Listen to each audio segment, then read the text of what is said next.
कर्मों का फल सबको मिलता है, पर कैसे? अगर नहीं पता तो आपको यह कहानी सुननी चाहिए। एक बार की बात है, तथागत गौतम बुद्ध से उनके एक शिष्य ने पूछा कि कर्म क्या है। यह सुन गौतम बुद्ध मुस्कुराए और उन्होंने जवाब दिया, कर्मों को समझाने के लिए मैं तुम्हें एक कहानी सुनाता हूं। इस कहानी को सुनने के बाद तुम सभी ये समझ जाओगे कि कर्म क्या है। गौतम बुद्ध ने कहानी सुनानी शुरू की है कि एक राज्य में एक राजा राज करता था। एक बार वह अपने मंत्री के साथ देश का भ्रमण कर दें निकला। भ्रमण करते करते राजा और मंत्री एक बाजार में पहुंच गई। उस बाजार में राजा का ध्यान एक दुकानदार के ऊपर गया। उस दुकानदार को देखते ही राजा के मन में ना जाने क्यों यह विचार आया कि मैं इस दुकानदार को कल फांसी की सजा दे दूं। ये बात राजा ने अपने मंत्री को बताई। मंत्री कुछ बोले कि उससे पहले ही राजा उस दुकानदार की दुकान के सामने से ही आगे निकल चुके थे और दूसरी बातें करने लगे। मंत्री बहुत ही चिंतित हो गया। वहीं यह बात समझ नहीं पा रहा था कि आखिर दुकानदार की गलती क्या है। दुकानदार से बिना कुछ बात किए, बिना कुछ सोचे समझे महाराज ऐसा फैसला लेने के बारे में क्यों सोच रही है। राजा और मंत्री भ्रमण करने के बाद राजमहल वापस चले गए, लेकिन मंत्री को रात भर नींद नहीं आई। सुबह जागने के बाद मंत्री एक साधारण प्रजा का रूप बनाकर उस दुकानदार के पास गया और उस दुकानदार से पूछा, तुम बेचते हैं क्या हो? दुकानदार ने जवाब दिया, मैं चंदन की लकड़ियां बेचता हूं। फिर मंत्री ने आसपास के लोगों से दुकानदार के बारे में पूछना शुरू किया। सबने जवाब दिया, यह दुकानदार किसी से बोलता नहीं, हमेशा दुखी रहता है। मंत्री को बात समझ में आ गई। कोई मंत्री फिर वापस दुकानदार के पास गया और उस दुकानदार से पूछा, तुम दुखी क्यों रहते हो?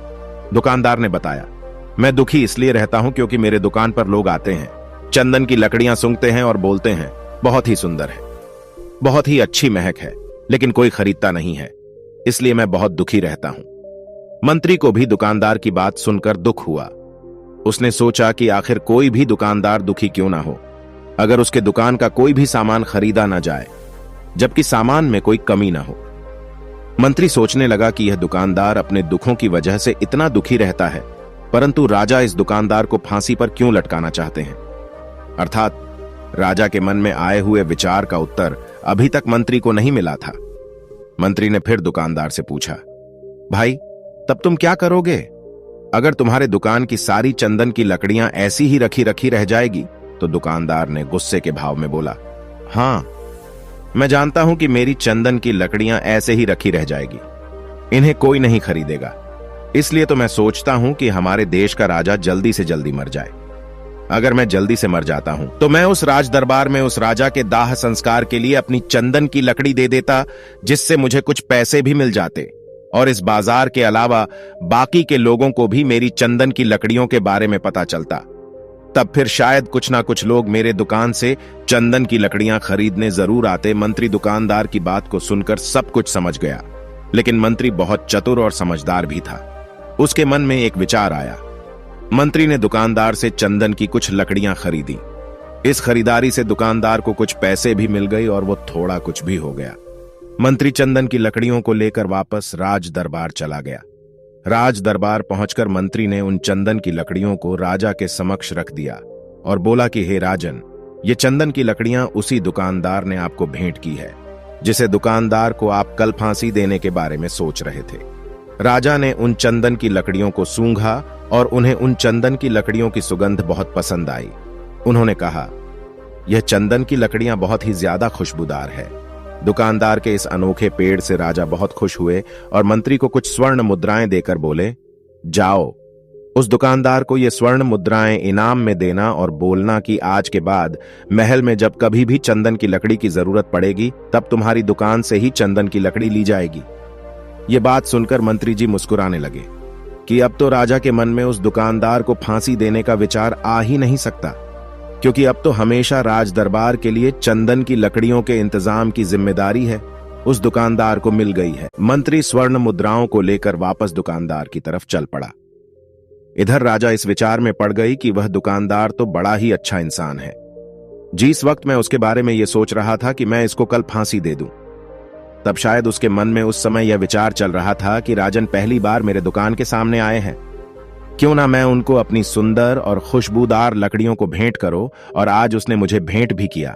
बेवजह है मैं उसको फांसी देने के बारे में सोच रहा था। इधर मंत्री दुकानदार के पास पहुंच गया। मंत्री ने राजा के द्वारा दी गई स्वर्ण मुद्राओं को दुकानदार को देते हुए कहा कि जिन चंदन की लकड़ियों को कल मैं खरीद कर ले गया था, उन चंदन की लकड़ियों को राजा ने बहुत पसंद किया और इनाम के तौर पर तुम्हारे लिए यह स्वर्ण मुद्राएं भिजवाई। यह सुन दुकानदार बहुत खुश हुआ। साथ ही साथ मंत्री ने उस दुकानदार को यह भी बताया, आपकी अब आज के बाद राज दरबार में जब कभी भी चंदन की लकड़ियों की जरूरत पड़ेगी तो सारी चंदन की लकड़ियां तुम्हारी दुकान से ली जाएगी। दुकानदार मंत्री की बात सुनकर बहुत ही खुश हो गया। मंत्री ने दुकानदार से पूछा, क्यों भाई, तुम तो राजा के बारे में इतना बुरा भला सोचते थे, लेकिन देखो राजा तुम्हारी कितनी चिंता करते हैं। राजा कितने अच्छे हैं। राजा अपनी प्रजा के बारे में कभी भी गलत नहीं सोचते। दुकानदार मंत्री की बात से सहमत हो गया और बहुत दुखी होकर राजा के प्रति अपने बुरे विचार पर पश्चाताप करने लगा। दुकानदार मंत्री से बोला, मैं कितना गलत सोचता था। राजा के बारे में राजा तो बड़े ही अच्छे हैं, बड़े ही भले राजा है। भगवान करे कि राजा की बहुत ही लंबी आयु हो। यह बात सुनकर मंत्री भी बहुत खुश हुआ। फिर मंत्री वहां से वापस राज दरबार को चला गया और यहीं पर तथागत गौतम बुद्ध ने इस कहानी को समाप्त करते हुए अपने शिष्यों से पूछा कि अब आप ही लोग बताओ कि कर्म क्या है। किसी शिष्य ने कहा, कर्म बोले वे शब्द हैं। किसी ने कहा कर्म वाणी है, तो किसी ने कहा कर्म सोच है, तो किसी ने कहा कर्म भावना है, वगैरह वगैरह। अपने सारे शिष्य के जवाब सुनने के बाद महात्मा गौतम बुद्ध ने कहा कि इंसान के विचार ही उसके कर्म है। हमारे विचार जैसे रहेंगे हम वैसे ही कर्म करेंगे और उन्हीं विचारों के द्वारा किए हुए कर्म हैं हमारे सुख और दुख के लिए उत्तरदायी होते हैं।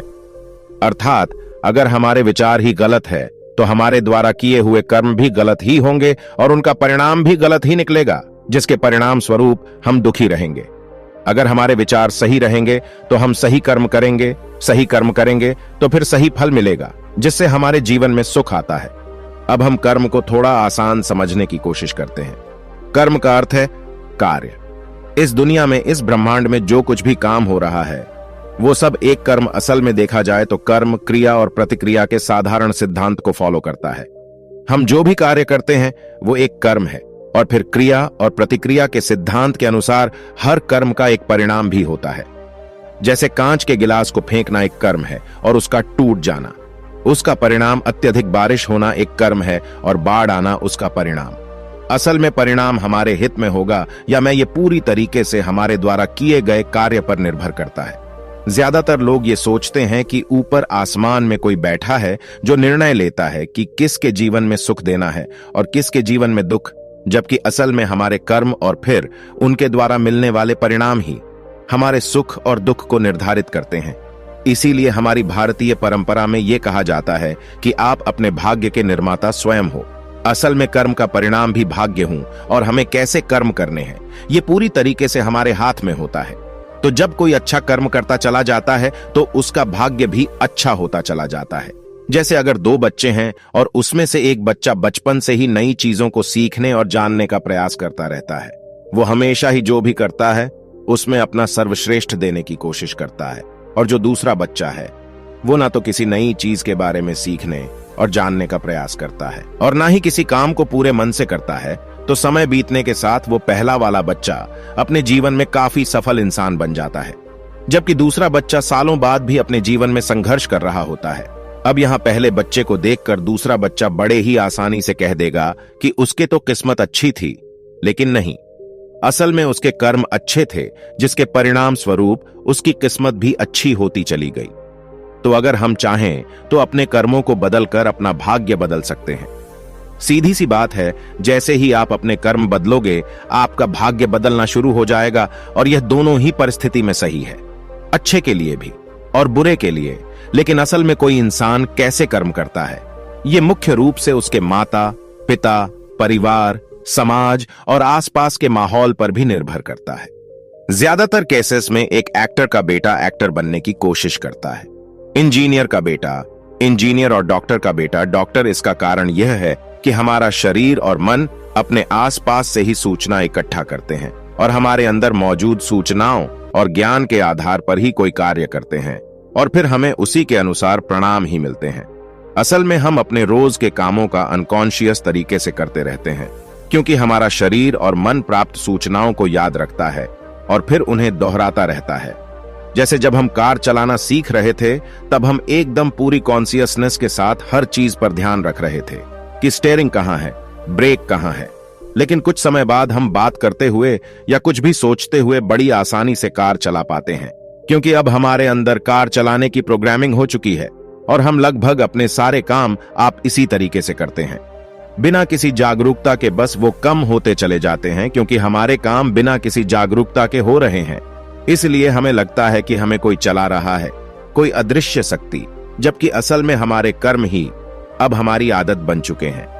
अगर हम अपने ज्यादातर काम जागरूक होकर करने लगे तो पाएंगे कि हमारा भाग्य हमारे हाथ में, क्योंकि जागरूकता की वजह से हमारे कदमों पर हमारा पूरा नियंत्रण हो जाता है। जैसा कि ऊपर की कहानी में गौतम बुद्ध ने कहा था कि हमारे विचार ही हमारे कर्म है और जागरूकता की अवस्था में हमारे विचारों पर पूरा नियंत्रण हो जाता है।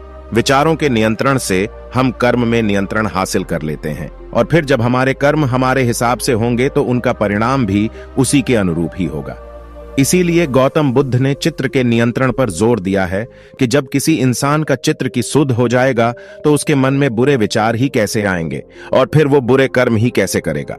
इसलिए गौतम बुद्ध का पूरा ज्ञान चित्त की शुद्धता पर जोर देता है। अगर वीडियो पसंद आए तो कमेंट बॉक्स में नमो बुद्धाय जरूर लिखें और अगर चैनल पर नए आए हैं तो बुद्धा जी यूट्यूब चैनल को सब्सक्राइब करें। वीडियो को पूरा देखने के लिए धन्यवाद। आपका दिन शुभ हो।